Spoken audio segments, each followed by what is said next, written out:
Hi guys, so I'm going to start off with the Esoteric Buddhism of Japan Oracle cards, which is a really long name for a really cool deck, and it's number 19 with Manju Bosatsu, and I'm probably saying that totally wrong. The mantra for this card is Om Arapakana, and this is the Batsu of divine wisdom, cutting through the thoughts of darkness with his blade. If you look, you can see that he has the sutra manuscript on the lotus, and then he also has a really sharp sword. So those two meanings and is about wisdom, and the sword is about cutting through like negative thoughts.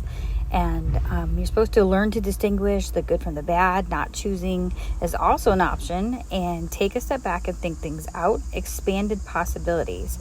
And the wisdom from the Buddha in this book says, cut all thoughts of darkness out of your life with this razor sharp sword and the color of brilliant blue sky. The world is overflowing with things that seem glamorous and exciting, but many are nothing but vain splendors. While there is no need to be overly cynical and paranoid, be sure you really pay attention and look at things closely when the need arises. Work on training your eyes to see the truth. It takes courage to say no to things that don't feel quite right.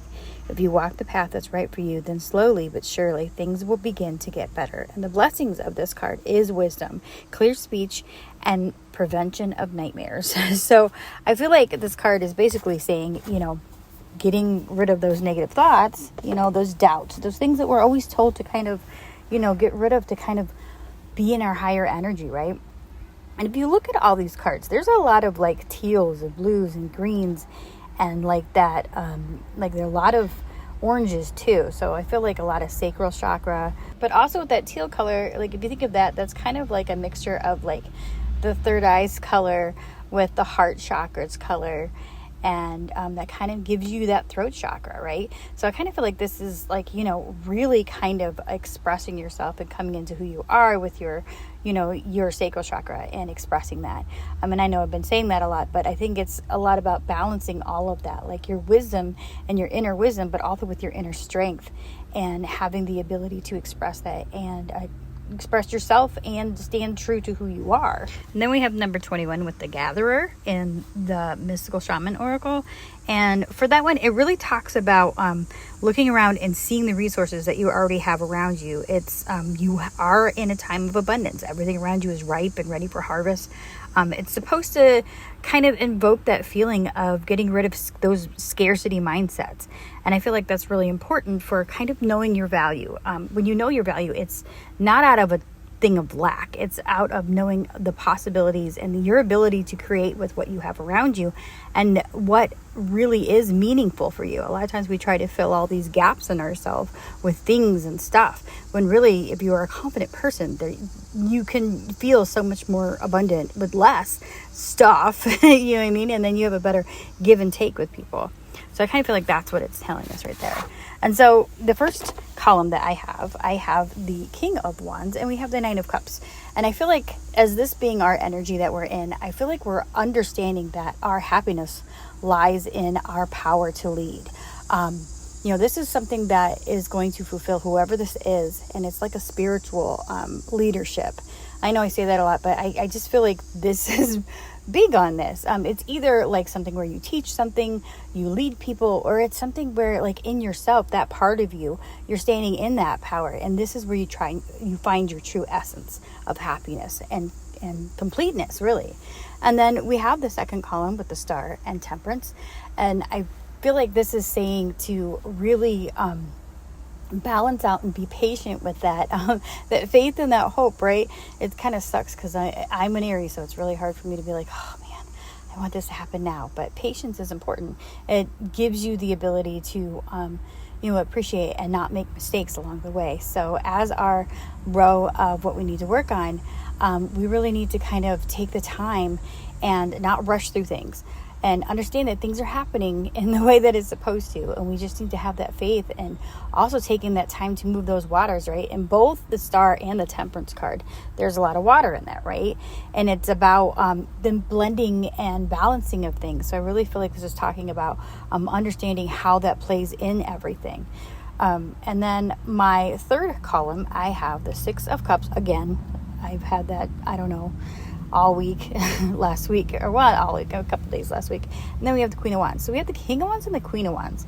This could be two parts of yourself, or if you're, if you're thinking in this way and it resonates in you in like a relationship. And I don't like to do that because I think sometimes we rely too much for outside advice on our own relationships, when really that's between your inner self and that other person's inner self, and that's where it should be. But at the same time, if things are all one-sided, then it's kind of hard to be together. Communication is key. But I also feel like the Six of Cups also could be balancing that healthy emotional aspect of yourself, right? With what your goals are, whether you're trying to lead or whatever. The Queen of Wands is a very spiritual queen, but she's also somebody who just kind of leads by example. She does her own thing and people kind of see how that works. So maybe there's somebody in your life that you can either relate to that, or if this is a part of yourself, because remember, this is my column of things that we have to help us in whatever this is. I feel like this is saying, to kind of look on that, and if this is somebody else or if this is a part of you, kind of look on how that has helped you in the past with the emotions that it brings up, right? The emotions that are bringing up in certain situations with the Six of Cups. This is like muscle memory, but it's emotional memory. What makes you feel things, and why do they make you feel that way, and how is that inside of you? Like, how do you transform that? Like, not so much on the outside, but what's the magic you're doing with that water? What are you transmuting, right, with that energy in your water? How did you overcome something that maybe you felt that way in the past, and what lessons did you learn from that? And so that brings me to the end, which is the Page of Swords, and we have the Tower. So I feel like the Tower and the Page of Swords, especially with the Page of Swords being on top, I feel like this is saying there is a lesson in either a tower that you have learned before, or there is a lesson coming. And remember, these lessons don't have to be negative or horrible. This is wisdom that we gain, right? And the beauty of these things is, I feel like we have to kind of allow it, right? Like with the Temperance and the Star, that's kind of saying, being patient and seeing things in a kind of like an observer type of way. Looking at the things like, how is this thing that's being fallen apart? How is this, kind of like the Death card. How is this thing being transformed into a positive way where, I was holding on to something that really wasn't working? And this doesn't have to be people, places, or things. This is, I feel greatly, a lot of times the Tower is definitely mindsets. It's also parts of ourselves that we need to transform. Because after all, like, my whole story is, I feel like we have to do the work on yourself. It's not that we always have to be fixed, but if we're finding problems, a lot of times the first place to look is ourselves. Because if there's a problem with somebody else, it's why are you allowing that, and what can you do to change that dynamic, right? And I practice what you preach, April, because trust me, I'm not, perfect. Nobody is. That's why we go through these things. And then the last two cards I have Amanta and I have Elder, which Amanta is commune. So this is like, communing with spirit. This is, taking the wisdom that we get and using it, to help others. This is a lot of, that whole energy, right? Taking that stuff that we know and leading by example type of thing.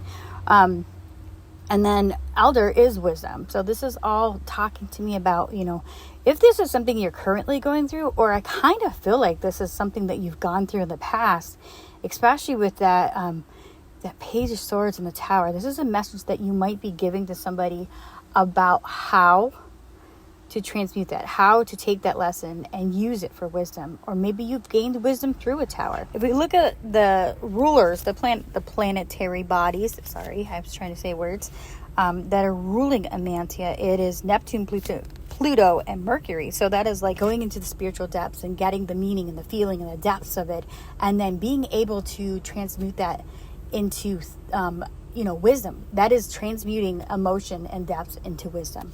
And then when you do have Elder, that is Jupiter and Pluto. So it's getting the blessings from those depths, right? It's getting the positive, like, expansive energy from the depths that we came from.